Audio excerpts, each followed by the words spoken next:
Prince TV.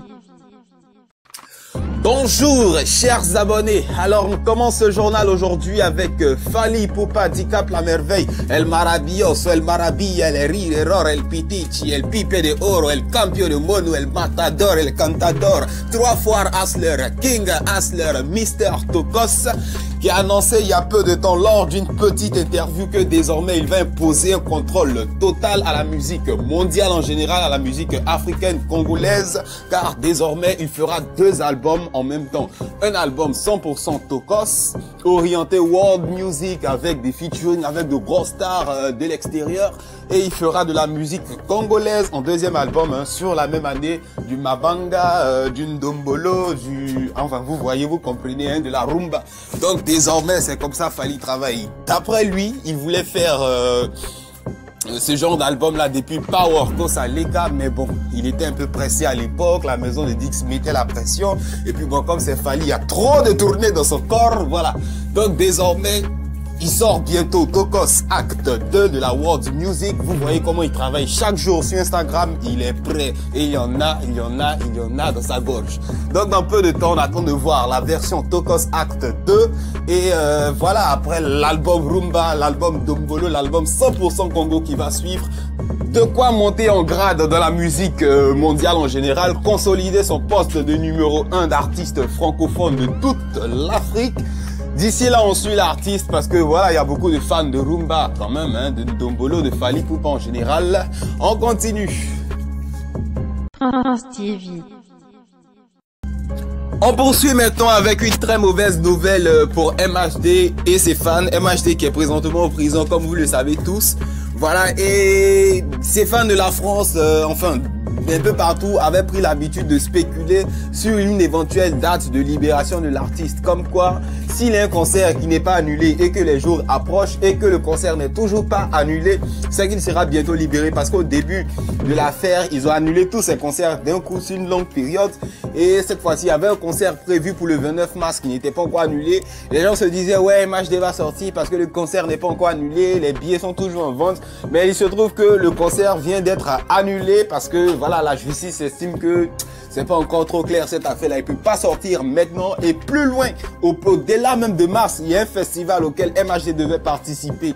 Le 30 juin, regardez, mars, février, mars, avril, mai, juin, loin là-bas, qui a été annulé aussi. Ça veut dire la détention des MHD encore, c'est pour longtemps, c'est pour longtemps. Beaucoup spéculaient sur sa libération, beaucoup réfléchissaient sur l'annulation ou pas d'une date de concert pour dire que ouais, il sera libéré, mais franchement, juridiquement parlant, c'est encore un problème plus profond et on attend de voir, on attend de voir. Concert du 29 annulé, 29 mars, concert plutôt festival du 30 juin au loin là-bas qui est annulé. Je me dis qu'il va encore durer, il va encore durer malheureusement, pourvu que la justice mette la lumière sur toute cette affaire et que voilà, franchement on en finisse. À tort ou à raison, nous on veut savoir. On continue. Prince TV. On poursuit maintenant avec une information relative au gros Bédel, membre influent du coupé décalé, membre important des nuits abidjanaises et DJ Arafat. Alors pour ceux qui suivent le coupé décalé depuis longtemps, vous avez pu constater que les deux hommes étaient très proches. Bédel a même organisé le concert Keita Kader Arafat au Palais de la Culture. Il était tellement proche d'Arafat qu'on le voyait dans ses clips. Je me rappelle encore de Chebele et bien d'autres clips. Et bien depuis quelques années, on n'a pas compris, il y a rupture, il y a séparation entre les deux hommes.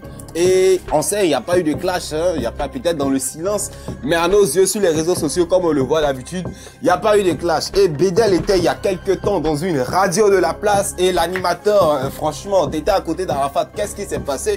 Il a demandé des nouvelles à Bédel, des renseignements à Bédel, et Bédel a été très clair. Il était avec Arafat, c'est son bon petit, oui, il le reconnaît, mais à un moment donné, il se sentait gêné, il se sentait un peu comme inutile d'être à côté d'Arafat et de voir toujours quelqu'un qu'il aime toujours en train de faire des clashs. Et quand c'est comme ça, d'après Bédel, ça salit son entourage. On se dit que ouais, mais il y a des moutons à côté de lui ou quoi. Il n'y a personne pour parler à Arafat, il n'y a personne pour lui dire ceci, cela. Un peu comme si tous les conseils qu'il donnait à Arafat partait à l'eau. Du coup, lui, il a décidé de se retirer du Yoruba pour ne pas qu'on dise que ouais, Bédel, toi tu es à côté d'Arafat, tu ne peux pas le conseiller. Vous êtes tous des moutons, vous êtes tous des suiveurs. Et c'est dans ce contexte-là que Bédel dit s'être retiré. D'ici là, on attend la version du Yoruba s'il est intéressé à lui donner une réponse ou à nous éclairer, mais c'est les propos de Bédel. Il veut pas rester à côté d'un artiste à qui on parle et puis il comprend pas. Il fait toujours des clashs, il fait toujours ceci et on pense que son entourage ce sont des moutons. Mais bon, il n'a rien contre Arafat, c'est toujours son bon petit,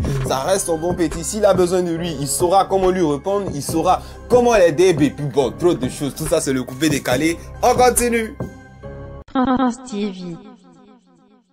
Direction les États-Unis d'Amérique maintenant avec l'affaire R. Kelly qui ne finit pas d'animer les débats, qui ne finit pas de faire parler, de faire cogiter, car comme vous le savez, c'est prison, liberté, liberté, prison. Tout récemment, R. Kelly avait été reconduit en prison pour non-paiement de pension alimentaire à hauteur de 161 000 $. Je sais pas, pour manger seulement, hein? Non mais ils sont pas prêts pour lui. Voilà. Et il n'avait pas pu payer, il a dit, il n'a plus l'argent. Bon, ils ont pris, le ramené en prison. Et dans l'anonymat, comme ça, quelqu'un, sans divulguer son nom, est venu payer 161 000 $ pour faire libérer R. Kelly. À peine il sort, il apprend que Lady Gaga a décidé, elle aussi, de le boycotter, à l'instar de Céline Dion. Elle a demandé que toutes ses collaborations musicales, tous ses featuring avec R. Kelly soient supprimés. Et les gens ne sont pas prêts pour lui. Hein. Bon, on attend de voir. Et puis bon, d'ici là, on continue. France TV. On poursuit maintenant avec une information qui heureusement n'a pas viré au drame.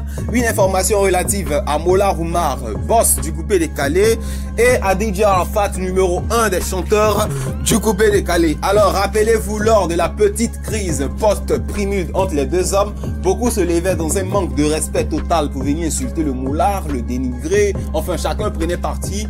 Et moi, je suis apparu pour vous dire, vous êtes en train de crier, les deux hommes, c'est la même famille, ils sont parents et tôt ou tard, ils vont se réconcilier. Et dans la nuit du 9 au 10 mars, leurs liens de famille ont été encore une fois de plus mis à l'épreuve. Parce que voilà, comme vous l'avez tous appris, il y a un avion de Air France en partance d'Abidjan qui a eu des soucis, qui a perdu son moteur gauche, qui s'est vidé de son kérosène.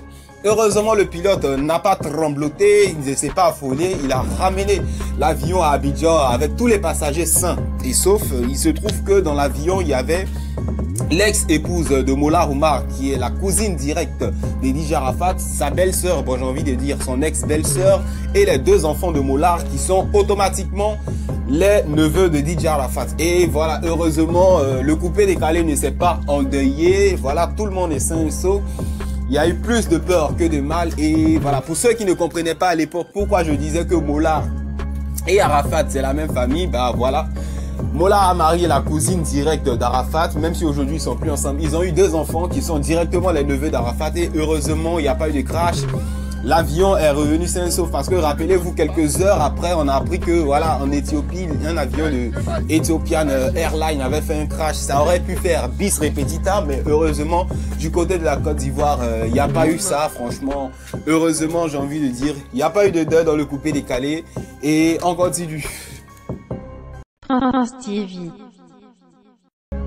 On termine ce journal avec une information relative à l'humoriste ivoirien en cas de cas qui se livrait le 9 mars dernier en one-man show au Palais de la Culture, et on n'a pas compris pourquoi.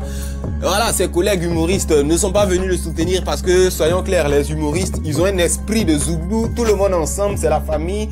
Bon, ils se sont comportés au coupé décalé façon là. Magnifique n'est pas venu le soutenir, Agalawal, Ramatoula, en tout cas personne n'est venu le soutenir.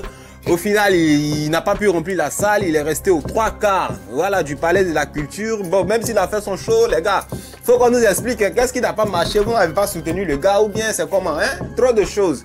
Voilà, merci pour ceux qui sont restés jusqu'à la fin. C'est fini pour ce journal. À bientôt sur notre chaîne pour une prochaine édition. Au revoir. Pour tous vos besoins de publicité sur notre chaîne, n'hésitez pas à nous contacter soit par le WhatsApp professionnel de la chaîne, soit par l'adresse email ou sur nos réseaux sociaux. Bénéficiez de notre très large audience pour vous faire valoir, pour vous faire connaître. D'ici là, on vous attend en inbox. C'est terminé pour aujourd'hui. Au revoir. France TV. France TV.